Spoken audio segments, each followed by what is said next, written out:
આ વિડિયો ખાસ કરીને વૃષભ રાશિના જાતકો માટે છે। ધર્મલોકમાં આપ સૌ દર્શકોનું હાર્દિક સ્વાગત છે। જ્યારે ભગવાન નારાયણે મોહિની રૂપ ધારણ કરીને દેવોને અમૃતપાન કરાવવાનું શરૂ કર્યું ત્યારે રાહુએ છળપૂર્વક તે અમૃત પી લીધું હતું। આ વાતની જાણ થતાં જ ભગવાન નારાયણે પોતાના સુદર્શન ચક્રથી રાહુનું મસ્તક ધડથી અલગ કરી દીધું। મસ્તકનો ઉપરનો ભાગ રાહુ બન્યો અને નીચેનો ભાગ કેતુ કહેવાયો। કેતુએ તો પોતાની આ સ્થિતિનો સ્વીકાર કરી લીધો અને વૈરાગ્યના માર્ગે ચાલીને તપસ્યા કરવા જતો રહ્યો। પરંતુ રાહુ માટે આ બધું સ્વીકારવું અશક્ય હતું। પોતાના હૃદયમાં રહેલી પીડા, અસંતોષ અને વિષાદને લઈને રાહુ સીધો દેવાધિદેવ મહાદેવના શરણે પહોંચ્યો। રાહુએ કરુણાના સાગર મહાદેવની સમક્ષ અત્યંત કાલાવાલા કરતા કડકડતા અવાજે પોકાર કર્યો કે હે પ્રભુ, હું મારી વ્યથા લઈને આપના સિવાય કોના દ્વારે જાઉં? આ સૃષ્ટિમાં મારી પુકાર સાંભળવાવાળું બીજું કોણ છે? મહાદેવે રાહુની આ વ્યાકુળતા સાંભળી અને અત્યંત શાંતિથી સમજાવતા કહ્યું કે હે રાહુ, આ સંસારમાં જે પણ કંઈ ઘટે છે તેની પાછળ શ્રીહરિની કોઈ વિશેષ યોજના છુપાયેલી હોય છે। જે પણ થાય છે તે કલ્યાણ માટે જ થાય છે, માટે તું ચિંતા અને શોકનો ત્યાગ કર।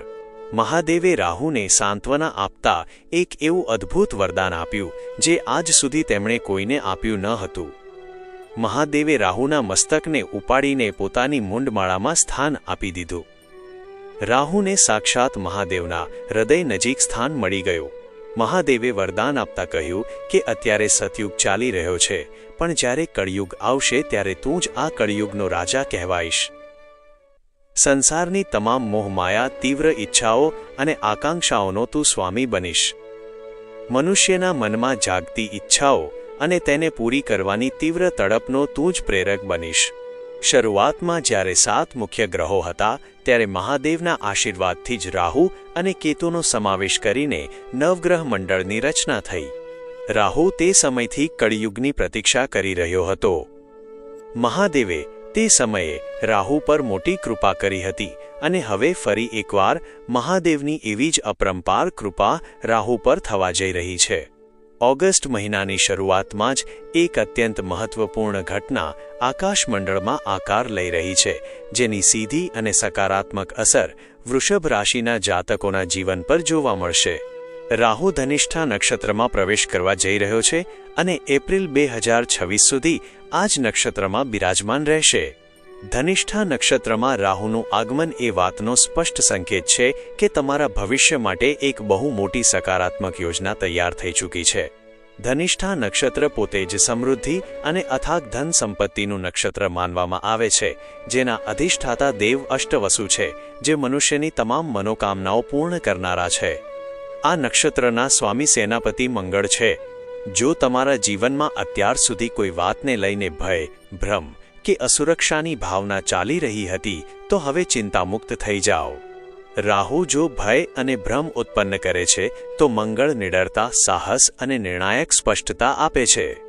મંગળ આપણો સૌથી મોટો રક્ષક છે, તેથી જે બાબતોમાં અત્યાર સુધી અનિશ્ચિતતા હતી ત્યાં હવે સંપૂર્ણ સ્પષ્ટતા આવશે અને તમારો આત્મવિશ્વાસ વધશે। વૃષભ રાશિના જાતકો માટે આ પરિવર્તન ખાસ એટલા માટે છે કારણ કે ધનિષ્ઠા નક્ષત્રનું પ્રતીક ડમરું છે। ડમરું એ મહાદેવનું સૌથી પ્રિય વાજિંત્ર છે। જ્યારે રાહુ ડમરુના નક્ષત્રમાં પ્રવેશ કરે છે ત્યારે તેનો અર્થ એ થાય છે કે રાહુ હવે સંપૂર્ણપણે મહાદેવના નિયંત્રણ અને છત્રછાયા હેઠળ કામ કરશે।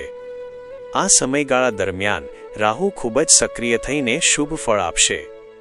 આ સમયગાળાને આપણે 2 તબક્કામાં સમજી શકીએ છીએ।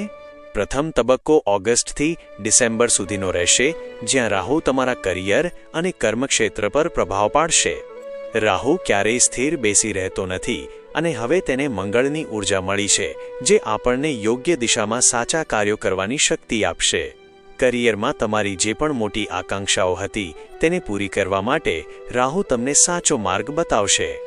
લક્ષ્ય સુધી કેવી રીતે પહોંચવું તેની યુક્તિ રાહુ આપશે।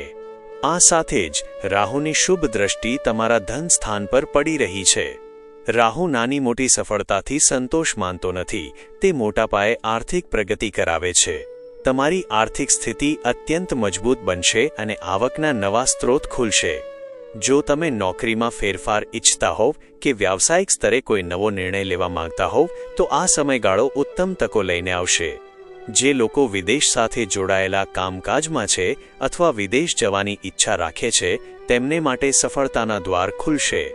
દેવા કે જૂના કરજમાંથી મુક્તિ મળશે અને જો કોઈ રોગ કે શત્રુ તમને હેરાન કરી રહ્યા હતા તો મંગળના પ્રભાવથી તમે તેના પર વિજય મેળવશો.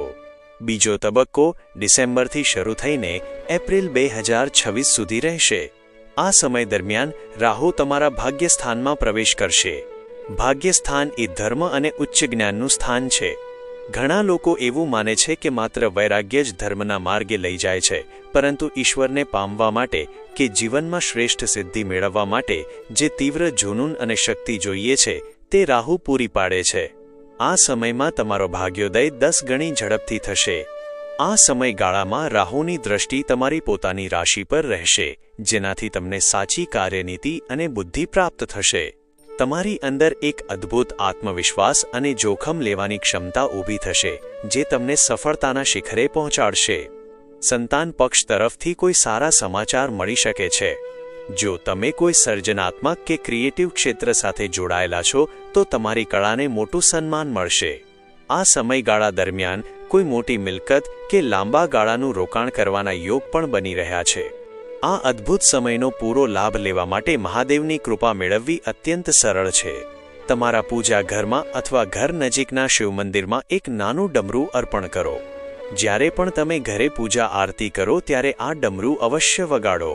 મહાદેવ સમક્ષ પ્રાર્થના કરો કે તમારા જીવનના તમામ કષ્ટો દૂર થાય. મહાદેવ અત્યંત દયાળુ છે, તેઓ તમારી મનોકામના જરૂર પૂર્ણ કરશે. જો તમને આ માહિતી ઉપયોગી અને સત્યની નજીક લાગી હોય તો આ વિડીયોને લાઈક ચોક્કસ કરજો અને કોમેન્ટમાં હર હર મહાદેવ લખવાનું ભૂલતા નહીં. ધર્મલોક પરિવાર સાથે જોડાયેલા રહેવા માટે ચેનલને સબસ્ક્રાઇબ જરૂર કરી લેજો, જેથી આવનારા દરેક આધ્યાત્મિક અને સચોટ વિડીયો તમારા સુધી પહોંચતા રહે. આપ સૌનો દિવસ મંગળમય રહે. આભાર.